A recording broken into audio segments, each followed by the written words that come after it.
Sabe, tem uma pergunta interessante. O que acontece quando o progresso simplesmente não chega num lugar? A gente fica esperando? Ou a gente constrói esse progresso com as próprias mãos? Hoje, vamos desenterrar uma história incrível, quase esquecida, sobre a ambição de uma cidadezinha e a ferrovia que mudou tudo para eles. Essa é a saga de como o povo de Espírito Santo do Pinhal decidiu literalmente forjar o próprio futuro. Para a gente entender essa história, a gente precisa voltar no tempo, lá para o final do século XIX. E essa frase aí do Ernesto Rizzoni, ela resume tudo, sabe? Pinhal era uma terra riquíssima, mas tinha um problemão que a deixava isolada, impedindo que todo o potencial dela fosse de fato realizado. E que riqueza, hein? Pinhal era um verdadeiro polo de produção agrícola, um gigante adormecido em cima de uma terra super fértil. Só que toda essa abundância estava, de certa forma, presa, sem conseguir alcançar o seu potencial máximo por uma única e frustrante razão. Dá uma olhada nesse quadro. A terra era de uma fertilidade absurda, produzindo café, gado, milho, arroz, tudo numa escala impressionante. Mas o contraste com a infraestrutura era gritante. As estradas, eram descritas como verdadeiros caminhos de gado, que ficavam quase impossíveis de passar quando chovia. Agora imagina só o sacrifício. Levar a safra de café que valia ouro até as estações de trem mais próximas, como a de Mogi Guaçu, era uma jornada exaustiva, lenta, feita com tropas de carros de boi. Isso, claro, limitava demais o crescimento econômico e o progresso da cidade.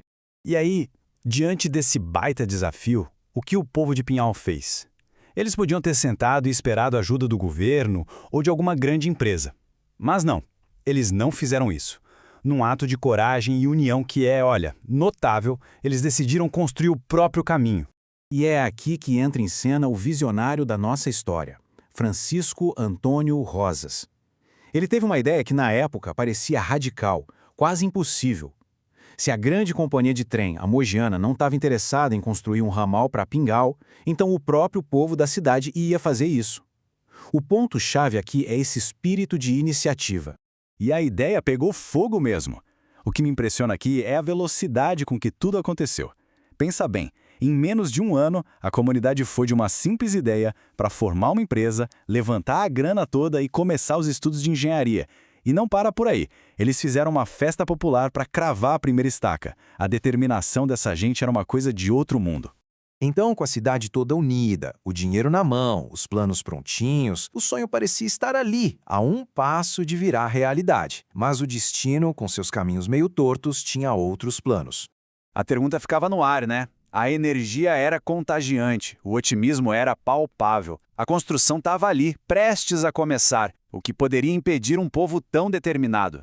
E aí veio aquele balde de água fria. Dá para acreditar? O governo provincial simplesmente negou o pedido.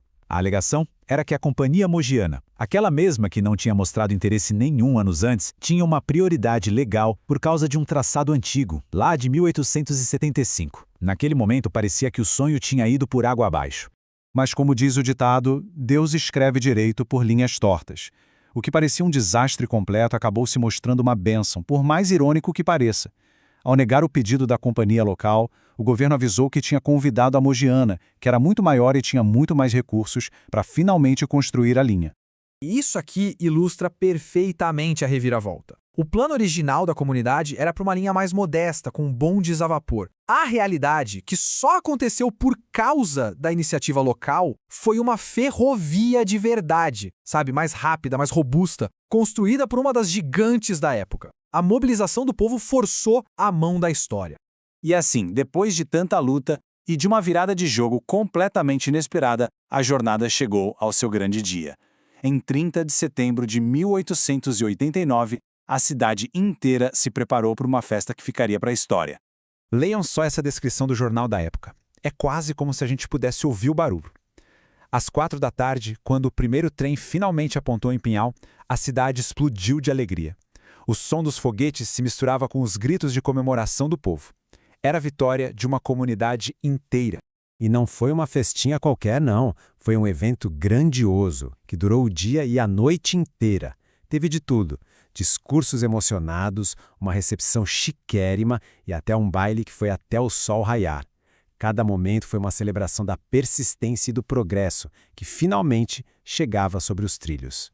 E no dia seguinte, 1º de outubro de 1889, o sonho virou rotina. Essa tabela mostra o primeiro horário dos trens. De repente, Pinhal estava conectada. Sua riqueza podia finalmente escoar para o resto do país e para o mundo. E as pessoas podiam viajar como nunca antes. Era, sem dúvida, o começo de uma nova era. A chegada do trem não foi só um evento de um dia. Foi o começo de um legado que ia moldar a identidade e a prosperidade de Pinhal por quase um século. Pois é, por mais de 70 anos, o ramal pinhalense foi a artéria principal da cidade. Tudo passava pelos trilhos. O café que enriquecia o país, as famílias que viajavam, as notícias que chegavam. A estação de trem se tornou o coração pulsante da comunidade. Mas como tudo na vida, as eras chegam a um fim. Em 1961, com a chegada das rodovias e as mudanças na logística, o ramal pinhalense foi oficialmente desativado. O apito do trem silenciou para sempre. Hoje, os ecos desta ferrovia ainda vivem. A estação principal, numa espécie de poesia histórica, hoje serve aos produtores de café. As outras estações viraram lares. Os prédios ainda estão lá como testemunhas silenciosas de uma época de glória. E tudo isso nos deixa com uma reflexão final, né? A história de Pinhal é uma lição incrível sobre iniciativa, sobre destino e sobre a marcha do tempo que não para. Ela nos faz pensar sobre o que fica quando as máquinas que construíram o futuro param de funcionar. E como a memória de uma grande conquista ainda consegue moldar o presente.